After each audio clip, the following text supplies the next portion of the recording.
बोलिए भारत माता के, भारत माता के। आज के इस आरक्षक नवनियुक्त समारोह के अवसर पर मंच पर विराजमान आधुनिक भारत के चाणक्य माननीय केंद्रीय गृह एवं सहकारिता मंत्री सम्मानीय अमित शाह जी, मैं आप सभी से अनुरोध करूंगा कि एक बार जोरदार तालियों के साथ माननीय हमारे गृह मंत्री जी का जोरदार तालियों के साथ स्वागत और अभिनंदन करें। आज के इस कार्यक्रम में हमारी पार्टी के प्रदेश के अध्यक्ष मदन राठौड़ जी, कैबिनेट में मेरे साथी उप मुख्यमंत्री प्रेमचंद बैरवा जी, गृह राज्य मंत्री जवाहर सिंह जी बेड़म साहब, मुख्य सचिव श्री बी श्रीनिवास जी, अतिरिक्त मुख्य सचिव गृह श्री भास्कर सावंत जी, पुलिस महानिदेशक राजीव कुमार शर्मा जी, निदेशक राजस्थान पुलिस अकादमी संजीव कुमार नर्जरी जी, इस कार्यक्रम में आए सभी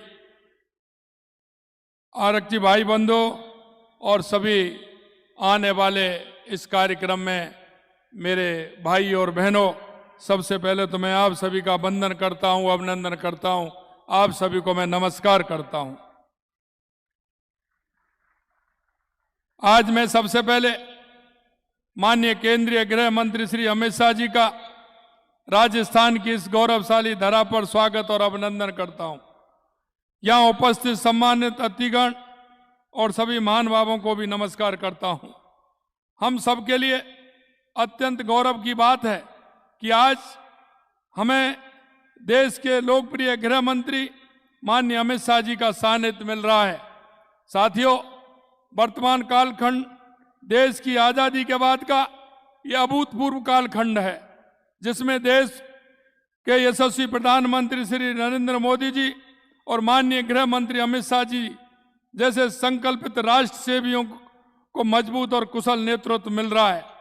आपके नेतृत्व के इन 11 वर्षों में ऐसे ऐतिहासिक कार्य हुए हैं जिन्हें पहले मुश्किल ही नहीं बल्कि नामुमकिन माना जाता था, और इन कार्यों की फहरिस्त बहुत लंबी है।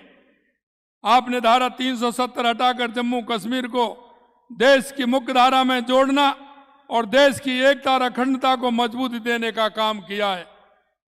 लोकसभा में जम्मू कश्मीर पुनर्गठन बिल पर चर्चा के दौरान आपका संबोधन आज भी देशवासियों के मानस पर पटल पर अंकित है, जिसमें आपने कहा कि हम जम्मू कश्मीर के लिए जान भी दे देंगे। देश की एकता और अखंडता के प्रति आपका ये समर्पण हम भारतीयों के लिए प्रेरणादायक है। आपका ये कार्य लौह पुरुष सरदार वल्लभ भाई पटेल जी को सच्ची श्रद्धांजलि है, जिनके देश के एकीकरण में असाधारण योगदान को कभी नहीं भुलाया जा सकता। आपके इस साहसिक निर्णय के लिए हमारे प्रोदा डॉक्टर श्यामा प्रसाद मुखर्जी जी की आत्मा को भी आपका आशीर्वाद दे रही होगी, जिन्होंने एक देश एक विधान एक निशान के लिए अपने प्राणों का बलिदान दे दिया। आपने देश की आंतरिक सुरक्षा के लिए नासूर बन चुके नक्सलवाद का सफाया करने का काम किया। आपने माननीय प्रधानमंत्री जी के नेतृत्व एवं मार्गदर्शन में अपनी प्रतिबद्धता से देश में औपनिवेशिक मानसिकता वाले कानूनों को समाप्त किया। इनकी जगह नए 3 कानून लागू कर देश की न्याय प्रणाली को अधिक लोकतांत्रिक बनाया है। आपने सीएए कानून लाकर पाकिस्तान, बांग्लादेश और अफगानिस्तान में धार्मिक उत्पीड़न से तंग आकर भारत में शरण लेने वाले अल्पसंख्यकों को भारतीय नागरिकता देने की राह खोली है। आपके कुशल नेतृत्व में पूर्वोत्तर में महत्वपूर्ण शांति समझौते हुए हैं और हाथ में हथियार लेकर घूमने वाले युवा सरेंडर और मेन स्ट्रीम में आए हैं। इसी के चलते आज पूर्वोत्तर शांति और विकास के मार्ग पर तेजी से आगे बढ़ रहा है। आज माननीय गृह मंत्री जी के इन पवित्र कर कमलों से राजस्थान पुलिस के 10,000 जवानों को नियुक्ति पत्र प्राप्त करने का अवसर मिल रहा है। मैं इन सभी जवानों को बहुत बहुत बधाई और उनके उज्जवल भविष्य की कामना करता हूं।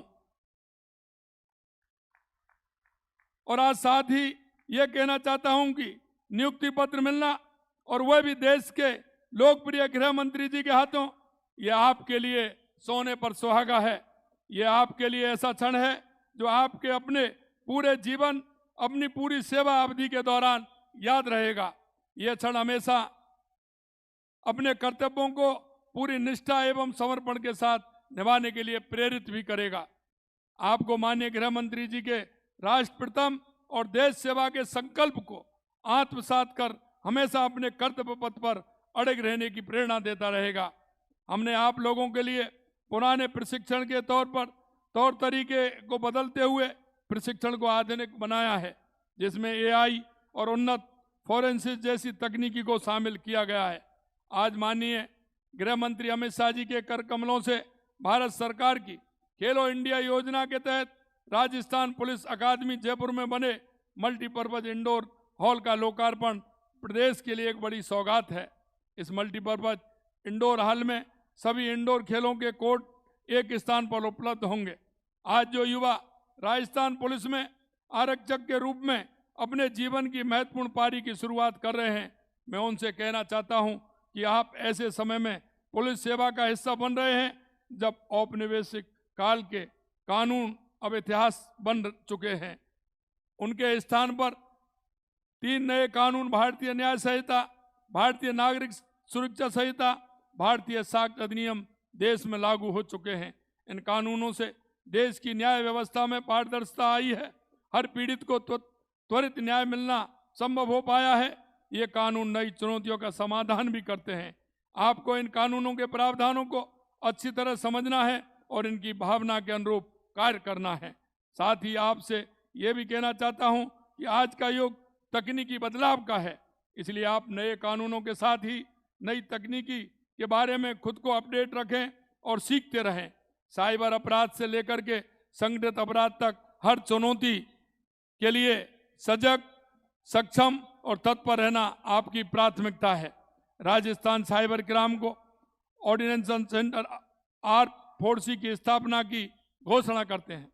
जैसा कि आप जानते हैं कि साइबर अपराध आज हमारे समक्ष एक नई चुनौती के रूप में उभर कर सामने आए हैं।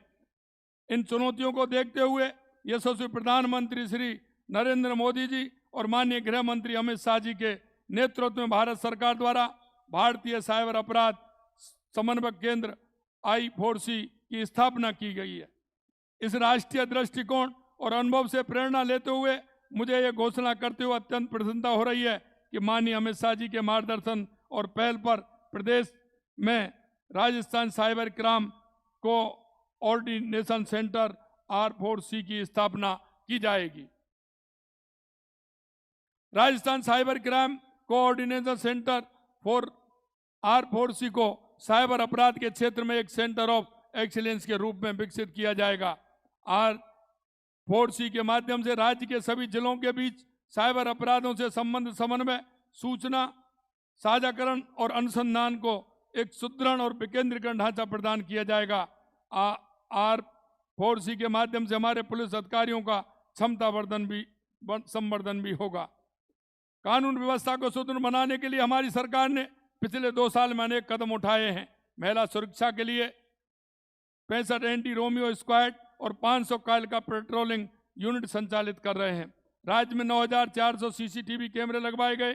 SIT गठित कर परीक्षाओं में अनियमितताओं के प्रकरणों में करीब 400 आरोपी गिरफ्तार किए गए हैं। साइबर अपराधों पर रोक के लिए ऑपरेशन साइबर शील्ड चलाया और सभी थानों में साइबर हेल्प डेस्क स्थापित किए हैं। इन प्रयासों से कानून व्यवस्था में बड़ा सुधार हुआ है। प्रदेश में 2023 के मुकाबले अपराधों में 15% से अधिक की कमी आई है। महिला अत्याचार में 10% की कमी आई है। अनुसूचित जाति जनजाति के खिलाफ अत्याचार में 28% की कमी आई है। हमने प्रदेश को गत सरकार के पेपर लीक की शराब से भी मुक्त कराया है। हमारी डबल इंजन की सरकार विकसित भारत विकसित राजस्थान के संकल्पों के साथ आगे बढ़ रही है। मुझे भरोसा है कि राजस्थान पुलिस कानून व्यवस्था में अग्रणी बनकर विकसित राजस्थान के लक्ष्य में अपनी महत्वपूर्ण भूमिका निभाएगी। एक बार मैं पुनः माननीय केंद्रीय गृह मंत्री श्री अमित शाह जी का राजस्थान पधारने के लिए आभार व्यक्त करता हूं और आज जो आरक्षी हैं उन सभी को भी पुनः शुभकामनाएं देता हूं। बहुत बहुत धन्यवाद। जय हिंद, जय भारत, जय राजस्थान।